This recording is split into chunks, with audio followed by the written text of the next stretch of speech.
প্রচণ্ড গরমের দিন, কোনো ইলেকট্রিসিটির ব্যবস্থা নেই, খুব কম, তারপরেও কিছুটা বাতাস ছিল। তো সে ঘূর্ণিঝড় কাকে বলে এবং ঘূর্ণিঝড় জিনিসটা কি সচক্ষে দেখার এই একটা অভিজ্ঞতা আমাদের হয়েছে। প্র্যাকটিক্যালি কিন্তু এটা আরও ভয়াবহ। বা আমরা বেঁচে গেছি উপরওয়ালার কৃপা, সংস্কৃতির সাথে জড়িত। এরা কেউ মনে করেন মুসলমানই না, আসলেই গ্রামের মানুষ খুবই ভালো। নয়া মানুষ ছবিতে দেখে যদি কেউ প্রশংসা করেন, এটা বলবো যে আমি আমাদের শিল্পীদের ঘামের ফসল। কারণ এই ছবিতে অভিনয় করতে আমাদেরকে চাঁদপুরের একটি চরের উপরে গিয়ে কাজ করতে হয়েছে। প্রচণ্ড গরমের দিন, সেখানে কোনো ইলেকট্রিসিটির ব্যবস্থা নেই, ফলে চরের চারিদিকে পানি একটাই ছিল, যেটা মাঝে মধ্যে বাতাস খুব কম, তারপরেও কিছুটা বাতাস ছিল। তো সব মিলিয়ে এত কষ্ট করা একটা ছবি সবাই, এবং ওয়ান টু অল আমি বলবো প্রত্যেকেই প্রচুর নৌকা দিয়ে চরে যাওয়া, আবার রাতের বেলা চর থেকে ফিরে আসা, সব মিলিয়ে তারপরে অভিনয় করা এত গরমের মধ্যে।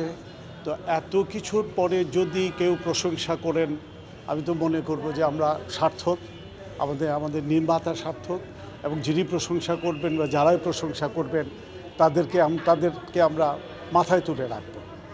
তাদের আশীর্বাদ আমাদের কাছে অনেক বেশি বড় পুরস্কার।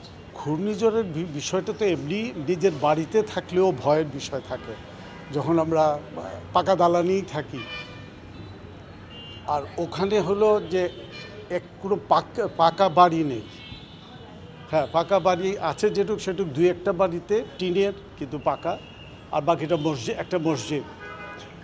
তো সে ঘূর্ণিঝড় কাকে বলে এবং ঘূর্ণিঝড় জিনিসটা কি সচক্ষে দেখার এই একটা অভিজ্ঞতা আমাদের হয়েছে। আমরা দেখতে পেরেছিলাম ভয়াবহ। এই যে কিভাবে আসে, কিভাবে যায়, এর সামনাসামনি যদি কেউ না পড়তে পারেন তাহলে এটার বোধহয় অনুধাবন করতে পারবেন না।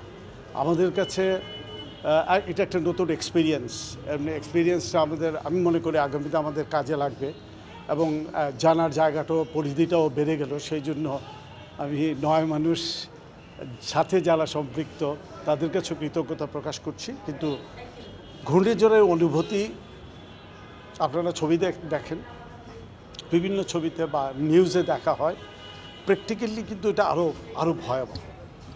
কখন কোন টিন উঠে আসে, কোন বাঁশের বেড়া উঠে আসে, এবং এরকম ঘটনা হয়েছে আমাদের উপর দিয়ে, আমরা দেখেছি যে উড়ে যেতে।